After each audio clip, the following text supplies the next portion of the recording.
Today, we're going to continue our journey through LaRoe's book, Unequal Childhoods. So, after getting through the first part of how she supported her thesis, now we'll turn our attention to the second way she supports her thesis by looking at language use and parenting strategies and the consequences for kids as a result of the different parenting strategies. So, let's remind ourselves what we did last class. So let me briefly, touch on this as our recap because it's important to not only recognize LaRoe's argument throughout the book, but also it's important to, recognize what's going on for your report. So it's basically a report. I'm asking you to do all this in one way or another. So basically, you can say that the focus of the book starts to get into how class shapes parenting styles and how those parenting styles contribute to class reproduction. The working lower class kids staying within the working and lower classes, the middle and upper class kids staying in the middle and upper classes. So the first way we looked at social class and parenting is by looking at the daily life organization of the kids. So basically, what's the kid's life like, on a daily basis? So we looked at how, in terms of schedule, playtime, adult spaces, and family ties differed according to class background. The CC kids, the middle and upper class kids, had full schedules, very formalized playtime, shared spaces with adults, and had weaker family ties. And then the CC kids from the working and lower classes had stronger family ties. They were more separated from adults. They had more informal playtime, and they had open schedules compared to the full schedules of the CC kids. And so we looked at those differences of parenting styles, and we said they don't come out of nowhere. They just simply don't happen out of the blue. The differences are there based upon class position and the resources connected to one's class position. Specifically, we talked about money. For example, you needed money to enroll your kid in the activities, to have a full schedule. We also talked about time. Time's an issue to get kids to where they need to be for all the activities. We talked about family ties being weaker because the NG families have to rely on each other more because they don't have the money to pay other people to do it. So all these things, all these differences of parenting, again, are class-based differences based upon resources of money and time and other resources, lifestyle, what is normal for you. If you're, if everybody on your block is enrolling their kids in all these activities, that becomes normal for you. But if you live in a block where, none of the parents are kind of over enrolling their kids in activities, then you don't think about doing that because it seems kind of weird to do it to you. So we talked about the consequences of these different, parenting styles. And having the full schedule versus having the open schedule, you get organization skills, you get creativity skills. Having very formalized playtime, you learn how to work well with others, you get teamwork skills. Having to kind of do it all on your own, make things up as you go, you build autonomy, you build independence. So again, you kind of go through all those things and you start to recognize, how class shapes the parenting and how the parenting has different consequences for the kids, the different skill sets they develop. The CC kids develop the institutional skill sets, skills that are very valuable at succeeding in school, at work, these social institutions that are important to succeed in terms of earning a lot of money as a whole. If you want to be part of the middle or upper class, you need to do well at school, you need to do well at work. The NG kids acquire skills, but a different set of skills. Rather than acquiring those institutional skills you see in the CC kids, the NG kids get survival skills. They learn how to be independent. They learn how to be creative so they can do more or less. They learn how to be respectful to authority figures. And they have strong family ties that can help them get through kind of lower working class environments where you see higher levels of financial struggles, higher levels of crime. So basically, we're going to be doing the same thing today, but is focusing on the second way she supports her thesis, language use, kind of that second connection she makes between class and parenting styles. So again, going back to the thesis, she argues that the different class backgrounds of the families, more so than the race of the families, the different class backgrounds shaped how they parent, and those parenting styles contribute to children having different life chances. The institutional skills set the kids up to reproduce their class position. These survival skills set them, the NG kids, up to reproduce their class position. So like I did for the last class, what I'll do is look at the characteristic for today in terms of the parenting, family language use, and we'll break it down according to 4 different characteristics of language use in the family, and then we'll see how it differs according to the CC style compared to the NG style. So when looking at one characteristic of language use, we can look at the speech direction. And by speech direction, we're looking at, is it more of a one-way street, one direction, the parent talking to the kid, with the kid not talking back as often to the parent kind of dominates the conversation? Or is it more of a two-way direction, a two-way street, where the speech is back and forth between child and the kid constantly? And so what you see, there is a difference. And so a difference emerges in the research showing that the NG kids is more of a one-way direction. The parent kind of dominates the conversation and the kid talks back infrequently compared to the CC kids who are often talking back and forth with the parent. And so we'll get into why this difference exists when it comes to the class-based resources again. So another characteristic we can look at is the speech pace. So in the family, what's the pace of the speech? Is it constant flowing all the time, or is it kind of a slower flow of speech? And I like the way that Lareau describes this in her book. She basically, looks at how, in one family, you have a constant pace of speech where conversation is briefly interrupted by silence. And then in the other, the NG style, there's infrequent speech where the silence kind of dominates everything and the silence is briefly interrupted with conversation. So that's what you see. Again, we're not trying to say that it's totally black and white, that the speech never stops in the CC parenting, and it barely ever happens in the NG. But over time, they did find different patterns where, compared to one another, the speech is more constant in the NG, more back and forth between the parent and child, and then it's more infrequent. A lot more silence goes on in the NG families. So now we can get into the third characteristic in language use. Is language used to develop reasoning skills between the parent and the child? So here is where the parent is trying to prompt the kid to explain your thoughts, to explain why you feel the way you feel, to justify a position that you've taken.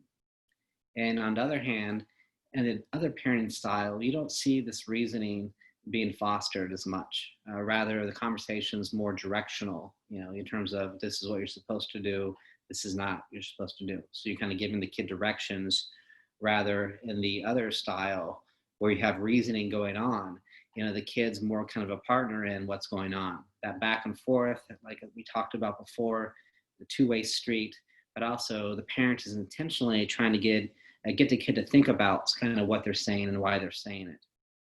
So what you see is the fostering of reasoning being used more in the CC parenting style. It's often used in, basically, there's some good examples in the book. The kid has a favorite, superhero, and the parent wants the kid to explain why, they like that certain hero. The parent asked the kid how their day was at school, and she continues to kind of make him elaborate. It was good. What do you mean by good? What'd you actually do? So again, she's making him kind of explain. And then also we talked about, in the chapter, how the family, the CC family, is getting the kid to kind of negotiate a little bit. And so, they're at the dinner table and the kid doesn't want to eat his vegetables. And the parent kind of says, you eat so many. And the kid comes back with negotiation, I'll eat this many. And they reach a compromise. So again, the parent doesn't necessarily care primarily about the kid's favorite superhero or what the kid did at school, but the parents intentionally trying to, make the kid think, use reasoning skills. Where in the NG family, it's more about, it's kind of making sure the kid is getting ready for the next day, doing what the kid has to do. The directives are about, have you done something or not? Do this or don't do that. So are you ready for school the next day? Have you done your homework? And so, these questions don't foster, a lot of back and forth reasoning between the two, but rather you're just kind of making sure that the kids can be ready for the next day before the next day comes. And so finally, what you see with the last characteristic in terms of language use, are you often using language, communicating with adults? And so in the NG style, more often they're speaking with peers.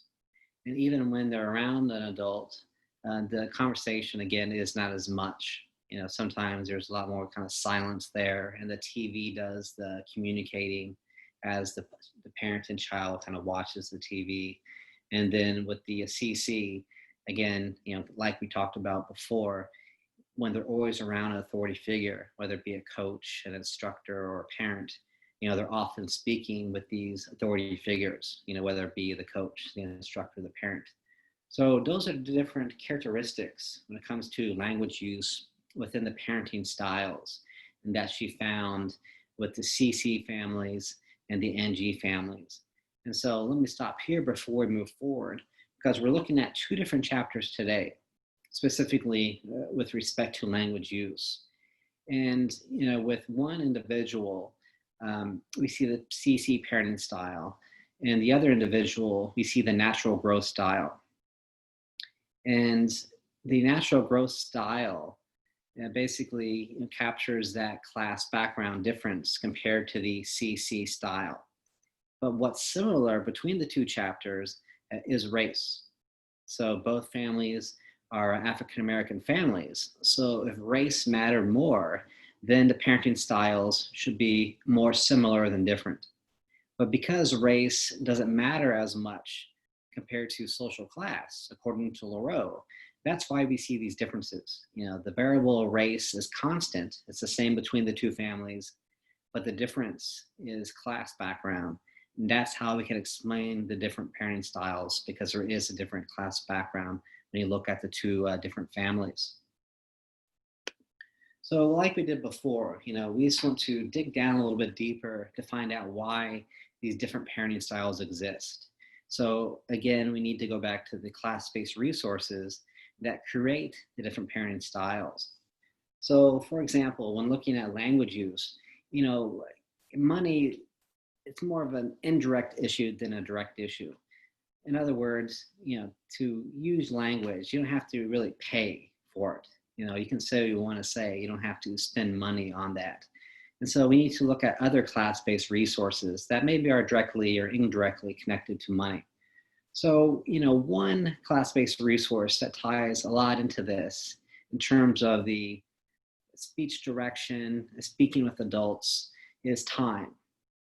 We often find in the working and lower classes, they have kind of lower levels of time, lower quantity of time. And that actually promotes a lower quality of conversation as well. So, the parent comes home late from work, and they only have a few hours together before the kid goes to bed so he or she can get up for school the next day. So the parent, doesn't really have the time to have this kind of flowing back and forth conversation. The parent needs to make sure that, have you brushed your teeth? Have you done your homework? Do you know how you're getting home from school tomorrow? So again, that's why it's a lot more kind of directives, a lot more kind of that one-way directional speech, because you don't have all the time in the world just to kind of have the fuzzy conversation. You need to make sure that the conversation is directed towards what's really important in terms of getting the kid ready for the next day, getting the kid through the next day. When you have more time on your hands, if you have a parent that's a stay-at-home parent, or if you have a more flexible work schedule when you're not working late hours or you're not going in early, and then you have kind of the quantity of time, the amount of time to create higher quality, conversations where, yes, you address kind of the nitty gritty that needs to be addressed, but then you can kind of go outside that. have these kind of longer conversations, make sure that the kid is practicing reasoning skills, so on and so on. So times another class-based resource, as we talked about before, but here relates to different use of language within the parenting practices. And so another thing we could look at is lifestyle. So basically, kind of what is normal for a family. So, if you grew up in a family that, talk constantly about everything and there's always conversation flowing, and that becomes kind of normal for you and your family as well. And on the other hand, if you grow up in families where, you use more directives, the kid really doesn't talk back too much, then, basically that becomes normal for you as well. So you go back to that kind of example of reasoning, the kid from the CC gets to negotiate how many vegetables he eats, but then you can imagine the NG kid, he says, I don't want to eat my vegetables. And the parent says, what did you say to me? Oh, sorry. So again, there's no kind of back and forth. If you grew up that way, kind of, take a no lip from your kid, and then basically that's kind of the same expectation you often have for your kids as well. Sometimes when you're growing up, you think, oh, I'm gonna, if I ever have a family, I'm gonna parent much differently. But in actuality, you tend to parent as you were parented. There's much more similarity than difference when it comes to a parent child and the different strategies that are employed later on. So we can look at other things as well. We talked about speaking with adults. If you were enrolled in those formal activities all the time, then you get used to speaking with adults compared to if you're not around adults all the time, then you're not as used to doing that. But one last thing I wanted to touch on here, well, two things. First, adult experience. So a lot of the working class, lower class jobs really drain your battery, by the end of the day when you come home. You're working longer hours, you have less autonomy, less freedom on the job, and sometimes the job itself is not as kind of self-rewarding compared to a lot of middle and upper class work. Studies show this. Studies show that you have a lot more autonomy, a lot more freedom in middle class and upper class work. And with that, you tend to get more job satisfaction. Middle and upper class individuals tend to find their jobs more rewarding, both financially and personally. So, at the end of the day, working class people tend to be a little bit more drained as a result of these differences of jobs, class-based differences.